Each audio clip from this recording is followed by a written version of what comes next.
Հայր մեր աղոթքը կարելի է պայմանականորեն բաժանել երկու մասի, ինչպես եւ տասնաբանյա օրենքը երկու մասի է բաժանվում։ Հատվածներ, որոնք ուղղված են Աստծուն, Հայր մեր, որ երկինս ես, Սուրբ եղեցյանուն քո, եկեցի արքայություն քո, եղեցին կամք քո, որպես երկինս եւ երկրի։ Դա առաջին մասն է։ Եվ երկրորդը արդեն մուտքը գործում մարդկային դաշտ, ասած մեր հանապազոր դուր մեզ այսօր, թող մեզ սպարտիս մեր, որպես եւ մեկ թողունք մերոց պարտապանած։ Եմիտանից մեզի փորձություն, արփրկյազ մեզի չարե։ Այդ շեշտադրումները հատուկ եմ անում, որպեսզի հասկանանք դա պայմանական երկու մասի բաժանում կա, ինչպես եւ մեր կյանքը այդ բաժանում ունի իրեր, որ վերաբերում են մեզ եւ որ վերաբերում են Աստծուն։ Այսօր խոսելու ենք Աստծուն վերաբերող խնդրանքների մասին։ Հայր մեր աղոթքը, կամ ինչպես ասում ենք, տերունական աղոթքը, քանզի Տիրոջից ենք ստացել այն անմիջապես։ Հայրերը նաև դա անվանում են եկեղեցու աղոթք, համայն քրիստոնյաներին միավորող աղոթք։ Այս աղոթքը գիտեն բոլոր քրիստոնյաները։ Բոլոր քրիստոնյաներին համախմբող աղոթքն է բոլոր ազգերի եւ կարծում եմ, որ աշխարհում ամենատարածված եւ ամենաճանաչելի աղոթքն է տերունական աղոթքը։ Եվ անշուշտ մեզ համար անհրաժեշտ է իմանալ դրա իմաստը, բովանդակությունը, թե ինչու Քրիստոս հենց այդպես սովորեցրեց աղոթել։ Ոչ թե ասեց, որ անգիր արեք եւ դա մշտապես կրկնեք, բայց այսպես պետք է աղոթեք։ Փորձենք ամեն մի խնդրանք այսօր այդպես կարճ մեկնաբանել։ Կարծում եմ, որ հետաքրքիր կլինի իմանալ, թե ամեն մի խնդրանք ինչ է պարունակում։ Թեև դա շատ մեծ թեմա է, ամեն մի հաղորդում կարելի է նվիրել մի խնդրանքին, բայց փորձենք ավելի համառոտ դա ներկայացնել։ Առաջինը Հայր մեր, որ հերկինս ես կամ որ երկնքում ես։ Հայր բառը արդեն մեզ որոշակի տրամադրություն է տալիս, մեզ դնելով որդիների կարգավիճակի մեջ եւ փոխելով մարդ Աստված հարաբերությունները ծառայի եւ տիրոջ կամ թագավորի եւ իր պաշտոնյաների հարաբերություններից բերելով ներ անձնային եւ ընտանեկան դաշտ։ Մի կողմից որպեսզի այդ հարազատությունը զգանք, հասկանանք, որ մենք օտար եւ պանդուխտ չենք, որ մենք Աստծուց հեռացած չենք անբաժանելիորեն, այլ մենք մեկ ենք, մենք Աստծու հետ մեկ ընտանիքն ենք։ Ինչպես Պողոս Առաքյալը ասում է իր նամակներից մեկում, մենք Աստծու ընտանիքն ենք։ Եվ մյուս կողմից նաև պարզ օրինակ է, որպեսզի մարդիկ դա իրենց կյանքում ապրած զգացումը տեղափոխեն հոգևոր դաշտ։ Բոլոր մարդիկ ունեն ծնողներ, անգամ նրանք, ովքեր չեն ճանաչում իրենց ծնողներին, գոնե այդ պատկերացում եւ ապրումը ունեն ծնողի վերաբերյալ, եւ այս շրջանակներում հասկանալի է դառնում արդեն թե Աստված ինչպիսին է։ Աստված մեր հարազատ հայրն է եւ Հիսուս հենց դա նկատի ունի, երբ ասում է այսպես աղոթեք եւ սկսում է հենց հոր կոչումից։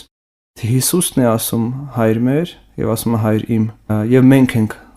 ասում Հայր, նշանակում է, որ մենք Հիսուսի հետ նույն հարթության վրա ենք ըստ մարդկայինորեն, մենք Հիսուսի եղբայրներ եւ քույրերն ենք։ Դա շատ մեծ կոչում է։ Այդ կոչումը քրիստոնյան ստանում է մկրտության խորհրդին, ինչպես Հիսուս մկրտության ժամանակ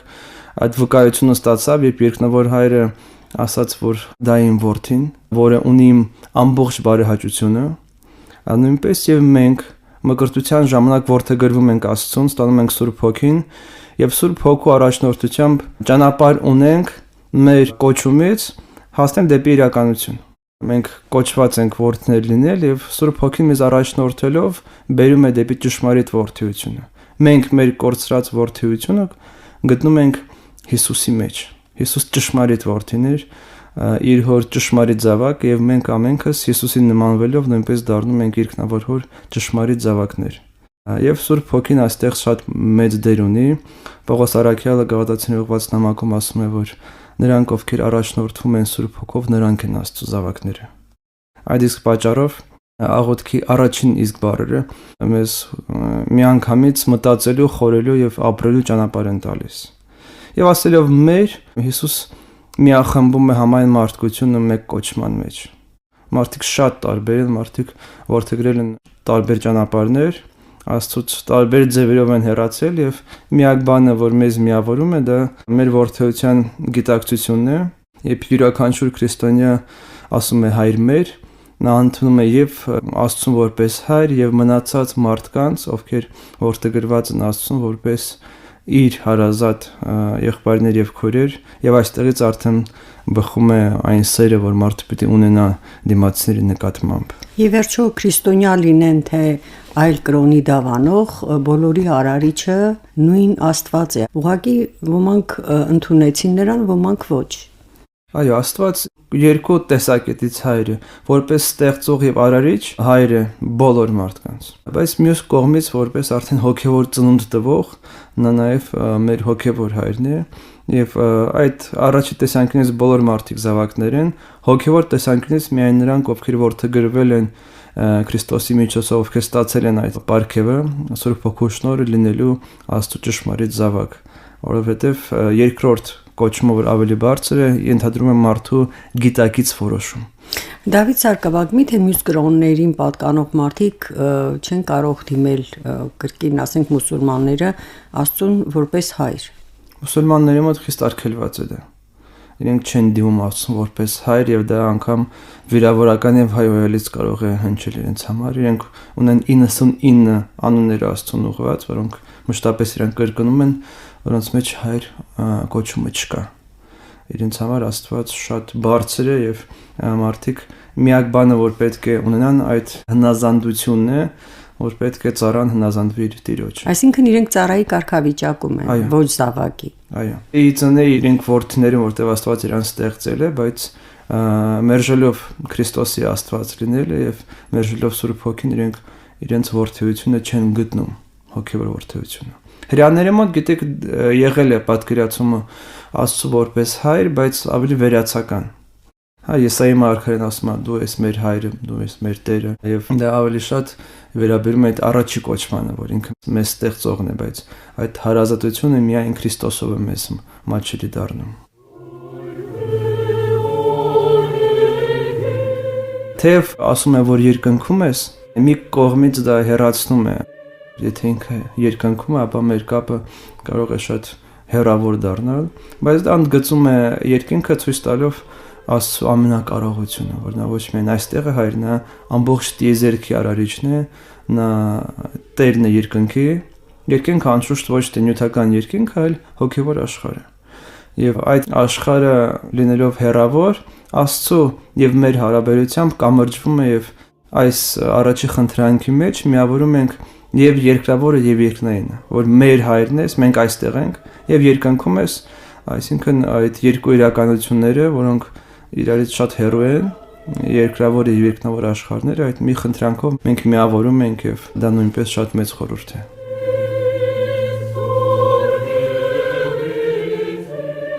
Սուրբ Եղիցի անուն քո, ինչու ենք ասում այդպես, քանի որ առանց մեր ասելու էլ Տիրոջ անունը սուրբ է։ Այո, Տիրոջ անունը սուրբ է եւ միշտ սուրբ պիտի լինի։ Մի կողմից դա Աստծո անվան սրբաբանումն է, փառաբանությունն է, քանզի աղոթքը պետք է սկսվի փառաբանությունից։ Դա ճիշտ ձևաչափն է աղոթքի։ Մյուս կողմից մենք խնդրում ենք, որպեսզի մեր միջոցով Աստծո անունը սրբագործվի եւ փառաբանվի։ Աստված պատվիրում է Տասնաբանյայի մեջ, հիշում եք 3-րդ պատվիրանը, որ քո Տեր Աստծոն պիտի զուր տեղը չտաս, պիտի սուրբ պահես։ Սուրբ նշանակում է առանձնացված։ Մեր ընկալման մեջ սուրբը դա ինչ որ կատարյալ կամ մաքուր որակները պարունակող եզր է, բայց իրականության մեջ սուրբը այո մաքուր է, լավագույն է, բայց առանձնացված է եւ նվիրագործված է։ Դա ընծայվում է Աստծուն։ Եվ Աստծո անունը պիտի մեզ համար առանձնացված լինի։ Այսինքն բոլոր այլ անուններից տարբեր ամեն անգամ Աստծո անունը տալով մենք ունենք Աստծո ներկայությունը։ Մենք մուտք ենք գործում այդ աստվածային իրականության մեջ, որտեղ կարող ենք շփում հաստատել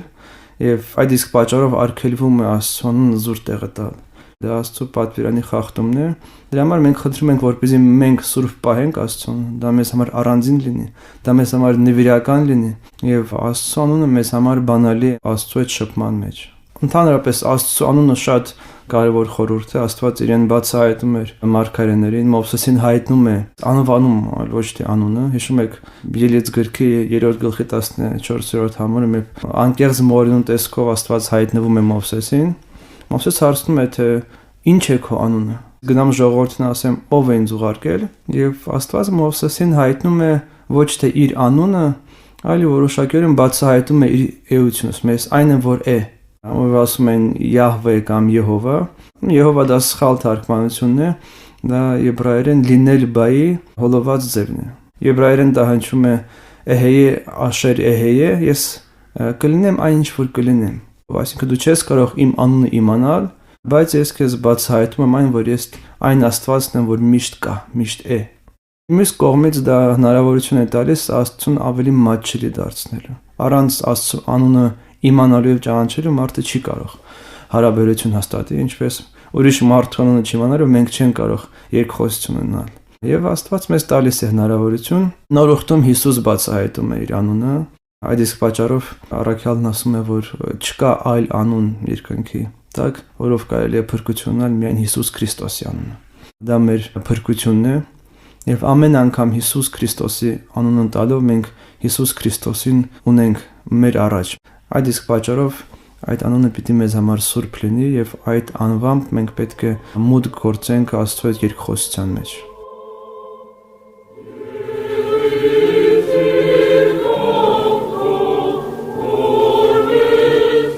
Եկեսցե արքայություն քո։ Աստծո արքայությունը դա Աստծո սիրո կատարյալ դրսևորումներ, որի համար եւ ստեղծված էր ամբողջ աշխարհը եւ մարդը մասնավորաբար։ Եվ միակ խոչընդոտը Աստծո արքայության իրագործման դա մեղքն է, որ մուտք է գործել մարդկային իրականության մեջ։ Եվ Աստծո արքայությունը անշուշտ անհրաժեշտ է մեզ բոլորիս։ Դա ոչ թե ինչ-որ վաղճանաբանական հասկացողությունը, որ լինելու է մարդկանց մահվանից հետո, դա այն իրականությունը, որը արդեն իսկ մուտք է գործել Հիսուս Քրիստոսի գալստյամբ։ Հիսուս ասում է, որ մի փնտրեք Աստծո արքայությունը այստեղ կամ այնտեղ, ահա Աստծո արքայությունը ձեր մեջ է։ Եվ Աստծո արքայությունը տեսանելի կամ զգալի ձևով հաստատվեց եկեղեցու հաստատմամբ, երբ Սուրբ Հոգին իջավ եւ տվեց շնորհներ առաքյալներին Աստծո արքայությանը մարդկանց հաղորդ դարձնելու։ Եվ քանի որ Աստծո արքայությունը դա տարածքից եւ ժամանակից վեր մի հոգեվոր իրականություն է, մեզ համար անհրաժեշտ է ապրումը ունենալ Աստծո արքայության։ Եթե մենք այստեղ դառնում ենք Աստծո արքայության ժառանգորդներ, մասնակիցներ, հաղորդակիցներ, կրողներ, մենք դա ժառանգում ենք նաև հավիտյանական կյանքում։ Դա մեզանից ոչ ոք չի կարող խլել։ Եվ եթե մենք այստեղ գաղափարով պատկերացում չունենք Աստծո արքայության, դա մեզ համար խորթ է մնում եւ հավիտյանական կյանքում։ Ինչպես հասկանանք արքայությունը ձեր մեջ է, դա շոշափելի զգացվում է կամ ինչպես մարդը կարող է նկատել դա։ Ինչպես ասացինք, Աստծո սիրո արտահայտությունն է Աստծո արքայությունը, եւ երբ գոյություն չունի դրա խոչընդոտ, երբ մարդը դա լիակատար ձևով ընդունում է իր մեջ, այստեղ արդեն դրսևորվում է Աստծո արքայությունը։ Դա ոչ թե ինչ որ տեղ է կամ ժամանակ է, դա հոգեվիճակ է։ Այդ հոգեվիճակը մեզ տրված է Սուրբ Հոգով, մենք կարողանում ենք զգալ Աստծո սերը, մենք հաղորդվում ենք Աստծո սիրուն եւ այն ժամանակ, երբ մենք դա ունենում ենք եւ դա մենք կարողանում ենք փոխացնել միմյանց,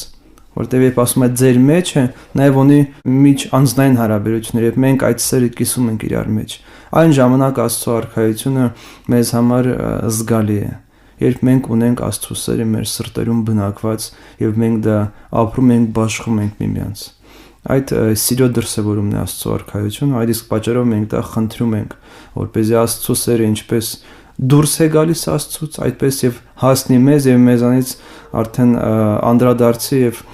տարածվի համայն աշխարհում։ Սիրո ճգնաժամն է մեր այսօրվա ժամանակը, դա սիրո խիստ ճգնաժամն է։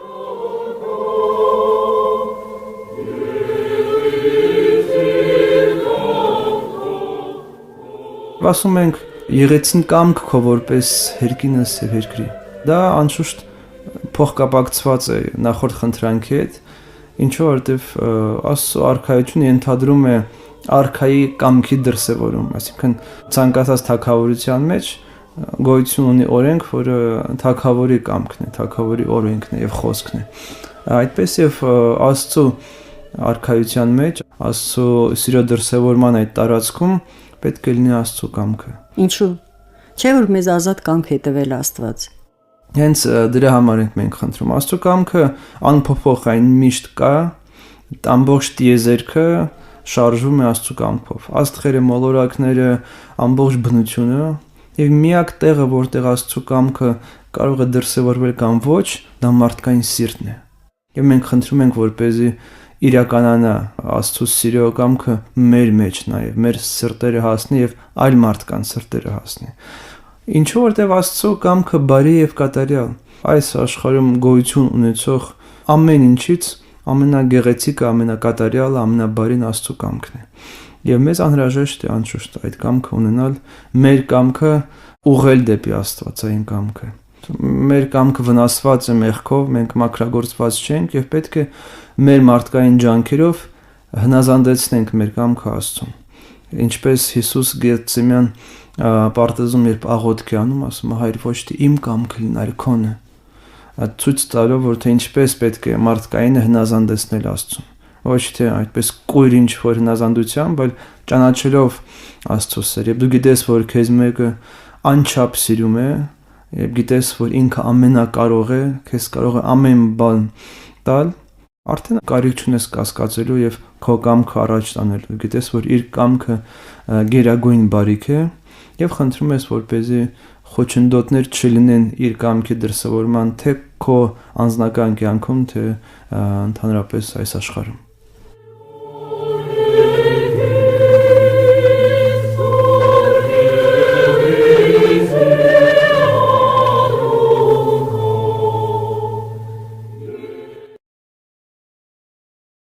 Ըսհաց մեր հանապազորդ, դուր մեզ այսօր։ Այդ 4-րդ խնդրանքն է աղոթքի, որը այդպես ասած ամենամարդկայինն է առաջին տեսանկյունից, ամենակենցաղայինն է, ամենաաշխարհիկ խնդրանքն է, եթե ուզում եք բառացի հասկանալ։ Ինչու որտեղ մարդը ամեն օր սնվում է եւ այդ սննդի պարգևողը եւ Տերը Աստված է։ Հիսուս Ղուկասի ավետարանում շատ կարևոր մի նշում է անում, ասելով, որ մի խնդրեք միայն այն ինչ որ ուտել կամ ինչ որ հագնել, որտեղ այդ ամբողջը խնդրում են միայն հեթանոսները։ Դուք փնտրեք Աստծո արքայությունը եւ նրա արդարությունը եւ այդ ամենը կտրվի ձեզ։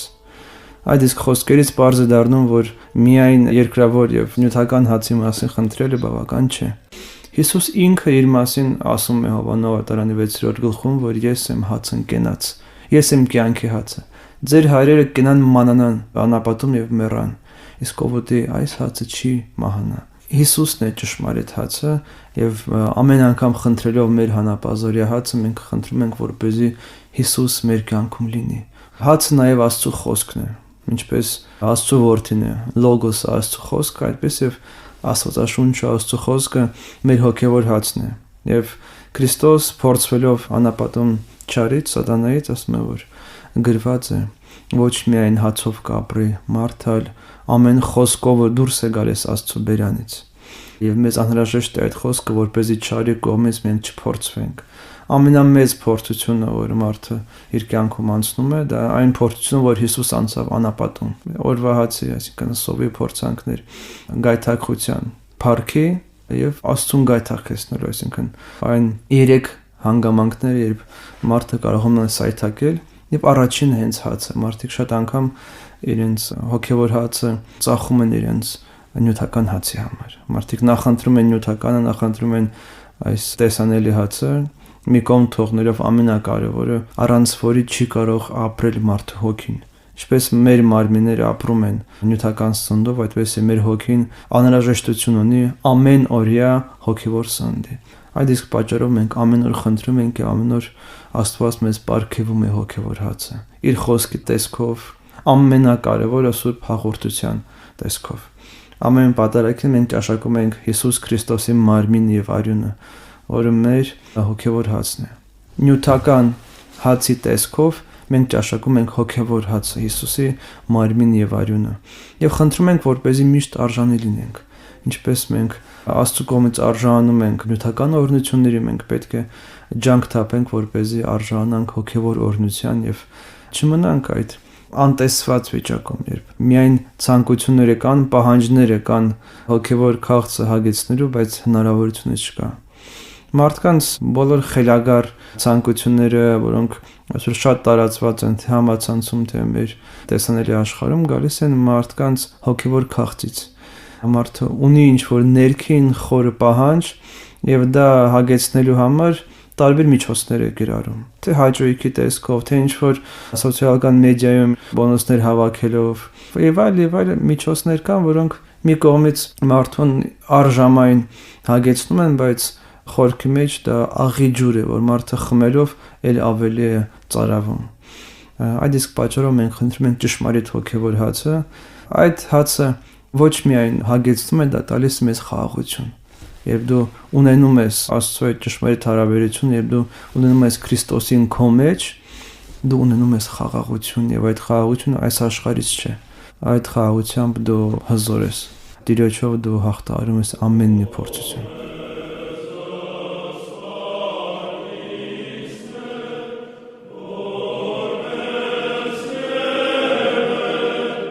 Եվ թող մեզ մեր պարտքերը, ինչպես մենք ենք ներում ուրիշների պարտքերը, ինչ է սա նշանակում։ Այստեղ արդեն շատ կարևոր մի հանգրվանի ենք հասնում, շատ կարևորը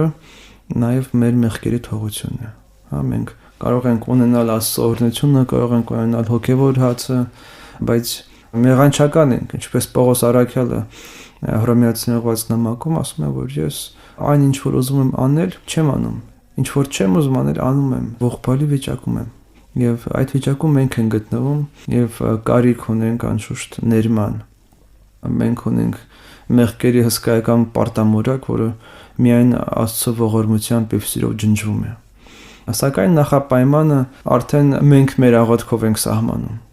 Մենք ներվում ենք անշուշտ առանց հաշվարկի, մենք արժանի չենք այդ ներման, մենք ոչինչ չենք կարող անել համարժեք մեր ներման, չենք կարող հատուցել, բայց մեկ պայման կա, որպեսզի մենք էլ սովորենք ներելու արվեստը, որպեսզի մենք էլ կարողանանք նմանվել Աստծուն։ Ոչ միայն մեր պարտքերը այդպես թողել մի կողմ, այլ իսկապես նմանվել Աստծուն, երբ մարդիկ մեզանից խնդրում են, որ մենք իրենց ներեն, մենք պետք է հիշենք մեր մեղքերը, պետք է հիշենք, թե ինչքան շատ Աստված մեզ ներեց։ Մենք պետք է այդ ընկալումը ըմբռնում ունենանք, որ առանց ներելու դու ներված չես կարող լինել, որովհետև դա ուղղակիորեն մարդկային անգամ առումով դա անարդար է, դա ճիշտ չէ։ Եվ Հիսուս շատ դիպուկ նկարագրում է այդ ներման խորհուրդը, ցույց տալով երկու պարտապանների օրինակը։ Ղուկասի ավետարանի մեջ Հիսուս ներկայացնում է մի մարդուն, ով հսկայական մի գումարեպարք թագավորին եւ արժանում է ներման առանց ինչ-որ սպասելիքի անգամ։ Եվ ինքը չի ներում իր ծառային, որ 10 դահեկան ներան պարտք։ Եվ արժանում է խստագույն պատժի։ Մեր եւ Աստծո հարաբերությունը նույնպես այդ հարթության վրա է։ Մեր պարտքը շատ մեծ է եւ Աստված առանց նախապայմանների մեզ ներում է, որպեսզի մենք էլ նմանվենք Աստծուն, մենք էլ լինենք ներող, մենք էլ հասկանանք մարդկանց։ Ամեն մի հանցանքի, ամեն մի խնդրի մեջ կա որոշակի ենթատեքստ, կան ինչ-որ հանգամանքներ, որոնք մենք հաշվի չենք առնում։ Մենք չենք ուզում հասկանալ այն մարդկանց, ովքեր մեզ նեղություն կամ վիրավորանք են պատճառել, թե ինչու են դա արել։ Մենք ինքներս մեզ հասկանում ենք, ինքներս մեզ արդարացնում ենք, բայց դիմացին չենք ուզում հասկանալ եւ արդարացնել։ Այդ իսկ պատճառով Սուրբ Հայրերը մեզ խրատում են նախ եւ առաջ փորձել ըմբռնել մարդուն, հասկանալ թե ինչ դրդեց իրան այս կամ այն արարքը անել եւ արդեն մարդուն հասկանալով փորձել արդարացնել իրեն։ Այնպես անել, ինչպես Աստված մեզ հետ է վարվում, նա փորձում է մեր մեջ գտնել գոնե մեկ հատիկ արդարության կամ ճշմարտության եւ դա զարգացնել եւ դրանով հաղթել այն մնացած թերությունները, որոնք կան մեր մեջ։ Նման ձևով մենք պետք է վարվենք դիմացների մեջ, տեսնենք գոնե մի փոքր բարության նշույլ եւ դրանից կարճենք եւ փորձենք դա զարգացնել եւ մարդուն օգնել դուրս գալ այդ իրավիճակից։ Այո, մենք ենք այդպես խնդրում, Հիսուս այդպես է սովորեցնում, որ եթե մենք չենք ներում, ապա չպետք է սպասենք ներման։ Որոշակի հոգևոր օրենքներ կան այս աշխարհում, որոնք անխախտելի են։ Ինչպես բնության մեջ կան օրենքներ, որոնք կամա թե ակամա իրականանում են, թե կա ձգողության ուժը, դու հավատաս թե չհավատաս, եթե դու ընկնես, կվնասվես։ Այդպես հոգևոր աշխարհում կան օրենքներ, որոնք ուղղակիորեն գոյություն ունեն։ Եվ ներման արժանանալու համար պետք է մենք քայլ անենք դեպի ներումը։ Դա շատ բարդ է, դա հեշտ բան չէ։ Բայց եւ ներված լինելը շատ մեծ օրհնություն է, եւ դու այդպես թեթևացած, թևեր առած զգում ես, որ այլևս այդ մեղքերը ջնջված են։ Այդ ուրախությունը անչափ մեծ է եւ դա զգալով, դա վերապրելով կարծում եմ ավելի հեշտ կլինի մոտ գործել հաջորդ աստիճանի վրա, թողնելով անցյալում ամեն ինչ որ ստվերել է մեր հարաբերությունները այլ մարդկանց հետ։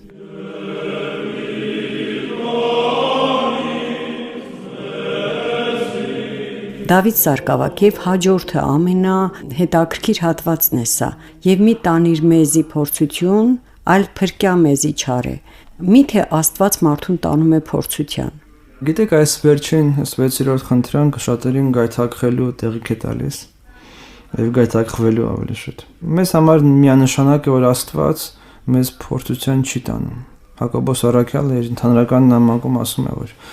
ոչ ոք փորձության մեջ թող չասի, որ Աստված է ինձ փորձում, Աստված անփորձ է չարից, չարի կողմից չի փորձում եւ ինքը չի փորձում։ Եվ այս հանգրվանում մի քայլ առաջ անելու համար մեզ կարող է օգնել Ավետարանի հետևյալ վկայությունը, երբ Հիսուս մկրտվելուց հետո Սուրբ Հոգով տարվում է անապատ փորձվելու համար։ Փորձությունը գալիս է սատանայից եւ Հիսուս հաղթահարում այդ մեծ փորձությունը Աստծո խոսքով եւ նա մշտապես փորձվել, այսինքն ասում արժանայն իրենից հեռացավ սատանան, այսինքն մինչեւ խաչի ճանապարհ ամբողջ կյանքի ընթացքում Հիսուս փորձում էր եւ այդ փորձությունը անցնելով դա նույնպես մեզ համար օրինակ է ծառայում, թե ինչպես կարելի է հաղթահարել այդ փորձությունը։ Դրա նախ օրինակը մենք տեսնում ենք նաեւ 5 գտականում Հոբի գրքում, երբ Աստված կարծես թե փորձում է, բայց ինքը չի փորձում։ Հենց առաջի գլխից ցույց է տալում, թե ինչպես է տեղի ունենում այդ փորձության հանգամանքը, որ գալիս է սատանան, ասում է, որ այսինչ մարդը կա, նա ծաղրում է անգամ մարդուն, ասում է, դե ինչ քո տվածով է ինքը, քո օրհնությամբ է նա ապրում, եւ Աստված թույլ է տալիս, որպեսզի Հոբը փորձվի, կորցնի ամեն բան։ Այո, արտակնապես իր ընկերներին անգամ թվում է, որ Աստված է փորձում, ասում է, քո մեղքերի պատճառով, միգուցե դու ինչ-որ թերություններ ունես եւ այլն, եւ վերջում Աստված ցույց է տալիս, որ Հոբը արդար էր եւ ճիշտ։ Եվ այդ հույսի ներքո մենք պետք է հասկանանք հետեւյալ խոսքերը, որ մի տանից մեզի փորձությունը փրկիր մեզ չարից։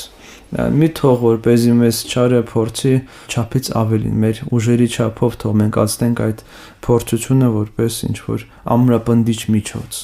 Հիշում եք, երբ Աստված թույլ է տալիս, որպեսզի Հոբը փորձվի, նա ասում է չարին, որ կարող ես կպնել ամեն ինչ, բայց իր հոգուն ձեռ չտաս։ Այսինքն իր հոգեկան աշխարհը չպիտի խանգարես։ Մարդիկ կան, որ դիվահարվում են, որ չարը մուտք է գործում իրանց անգամ հոգու մեջ, կպնում իրանց հոգուն եւ մարդը արդեն իրեն չի տիրապետում։ Աստված սահման է դնում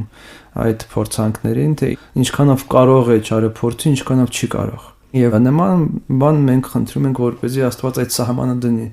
որպեսզի մենք մեր ուժերից ավելի չփորձվենք, որպեսզի չարը մեզ չվնասի այնքանով, որ մենք չկարողանանք վերականգնվել։ Մենք չենք խուսափում փորձություններից, մենք չենք փախչում պատերազմի դաշտից։ Մենք մուտք ենք գործում փորձության մեջ այնպես, ինչպես Քրիստոս մուտք գործեց անապատում սատանայի հետ երկխոսություն ունենալու եւ ցույց տվեց մեզ բանալին, որ մենք կարողանում ենք միայն Աստծո խոսքով հաղթել եւ Աստծուն վստահելով հաղթել։ Եվ այդ իսկ պատճառով մենք խնդրում ենք, որպեսզի այդ փորձությունը Աստծո վերահսկողության տակ լինի, մեզ հոգուտ լինի եւ Աստված փրկի մեզ չարից։ Չարը նախանձում է մարդուն։ Չարը իր անկյալը բնությամբ տեսնում է, թե որքան գեղեցիկ է մարդը։ Տեսնում է, որ մարդը մշտապես դուրս է գալիս բոլոր չարիքներից։ Մարդը շրջապատված է մեղքով եւ չարով, այդ կեղտոտ միջավայրի մեջ է, բայց վերջը ինքը ձգտում է դեպի Աստված, ինքը հիշում է Աստծուն, ինքը դարձի է գալիս եւ այդ ամենը չարին անշուշտ շատ նախանձելու առիթ է տալիս։ Փորձում է ամեն տեսակ գայթակղեցնել, ամեն տեսակ մարդուն կործանման ենթարկել եւ մենք խնդրում ենք, որպեսզի չհաջողվի չարի ծրագրերը, այն նետերը, որ ամբողջ աշխարհում այդպես գծված են, ինչպես Սուրբ հայրերին վկայում, որ տեսել ենք, թե ինչպես ամբողջ աշխարհը նետերով պատված չէ։ Գայթակղություններով։ Սուրբ Անտոն մեծը տեսիլք է տեսնում է, որ ամենտեղ թակարդներ են չարի։ Եվ Աստծուն հարցնում է, թե ով կարողանում է այդ նետերից խուսափել։ Աստված իրեն հայտնում, ասում միայն խոնարհ մարդ։ Դա շատ մեծ կարևորություն ունի նաև մեզ համար, որ մենք հասկանում ենք այդ գայթակղություններից, այդ թակարդներից խուսափելու համար պետք է հաղթահարենք մեր սեփական հպարտությունը, մեր եսը, թե մարդը ունի հոգևոր իմունիտետ, ամեն մի հոգևոր հիվանդություն կպնում է։ Դրա համար մեզ պետք է այդ հոգևոր պաշտպանություն, հոգևոր իմունիտետը, հոգևոր առողջությունը։ Եվ Աստված դա մեզ տալիս է իր շնորհով եւ խորհուրդների միջոցով, երբ մարդը հեռու է մնում եկեղեցու խորհուրդներից, երբ նա չի ապրում հոգևոր կյանքով, ամեն մի մեղսալից հիվանդություն կպնում է իրեն եւ վարակում է։ Այսօր աշխարհը պատահած այս կորոնավիրուսի պես մեղքն է տարածված մարդկանց մեջ եւ մարդիկ միմյանց վարակում են դրանով, միմյանց վարակում են ինչ որ մեղսալից ցանկություններով, գործերով եւ այդ ամեն ինչով։ Եվ չարը գործում է այդ մեղքի տիրույթի մեջ, որպեսզի մենք չմխրճվենք այդ տիրույթի մեջ, որպեսզի մենք լինենք Աստծո արքայության տիրույթում, մենք աղոթում ենք, որպեսզի Աստված մեզ փրկի չարից, փրկի չարի տիրույթից եւ դա մեզ իր արքայությունը։ Եվ աղոթքը հենց այդպես ենք եզրափակում, որ քոնն է արքայությունը եւ զորությունը եւ փառքը Հավիտյանս, Հավիտենից ամեն։ Մենք սկսում ենք Աստծո անունը փառաբանությամբ եւ սրբաբանմամբ ասելով, որ սուրբ լինի քո անունը, եւ ավարտում ենք աղոթք ասելով, որ քոնն է արքայությունը։ Վերջը ինչեր կատարվում մեր կյանքում, ամեն բան քոնն է։ Մենք քոնն ենք, մենք քո արքայության անդամներն ենք եւ խնդրում ենք, որպեսզի դա մեզ համար լինի իրականություն, ոչ միայն այստեղ այս ժամանակը, որ երկրավոր կյանքում, այլ նաեւ հանդերձյալում Դրա համար ասում ենք Հավիտյանս, Հավիտենից, այսինքն անվերջանալի ժամանակներում մենք պետք է լինենք Տիրոջ հետ։ Եվ տեսեք, թե այս կարճ աղոթքի մեջ, որ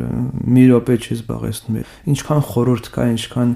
մտածելու եւ կիրառելու բաներ կան։ Դա ոչ միայն ինչ որ խոսքեր են, որ պետք է կրկնել, մի ամբողջ ապրելակերպ է, որ պետք է որդեգրենք եւ իրականացնենք մեր կյանքով։ Ամեն անգամ ասելով հայր մերի խոսքերը, ամեն անգամ աղոթելով մենք պետք է իմը ունենանք այն ապրելակերպը, որ Հիսուս մեզ ցույց տվեց այս աղոթքով։ Ինքը աղոթեց եւ ինքը տեր կանգնեց այդ աղոթքի ամեն խոսքին։ Ինքը Աստծո անունը սուրբ պահեց։ Ասում է, ես քո անունը հայտնեցի մարդկանց։ Ինքը փոխանցեց Աստծո անունը սրբությունը։ Ինքը իր արքայությունը հաստատեց։ Հիսուսի գալստյան Աստծո արքայությունը եկավ եւ նա մշտապես քարոզում Աստծո արքայությունը։ Ինքը իրագործեց Աստծո կամքը ասելով, թող քո կամքը լինի, ոչ թե իմ հայր։ Ինքը դարձավ հանապազոր հաց ասելով, որ ես եմ հաց ընկենած։ Ինքը իր խաչի զոհաբերմամբ մեղքերի թողություն տվեց համայն մարդկանց եւ միաժամանակ աղոթելով իր նեղիչների եւ իր խաչողների համար ասելով, որ հայր ներիր նրանց։ Եվ ինքը փորձությամբ հաղթեց չարին։ Այս աղոթքը այդպես խտացված ավետարան է։ Եվ ինքը իր համբարձմամբ երկինքների երկինքը բարձրացավ եւ ասեց, որ երկրից կբարձնամ երկինք եւ ամեն մեկին կբերեմ ինձ մոտ, հոր աջ կողմը։ Այդ իսկ պատճառով Հիսուսի թե աղոթքը, թե կյանքը մեզ համար պետք է դառնա կիրառվող իրականություն։ Պետք է բերենք մեր կյանքի դաշտ եւ փորձենք դա դարձնել ճշմարիտ երջանկության, ճշմարիտ ապրելակերպի եւ ճշմարիտ սիրո ճանապարհ։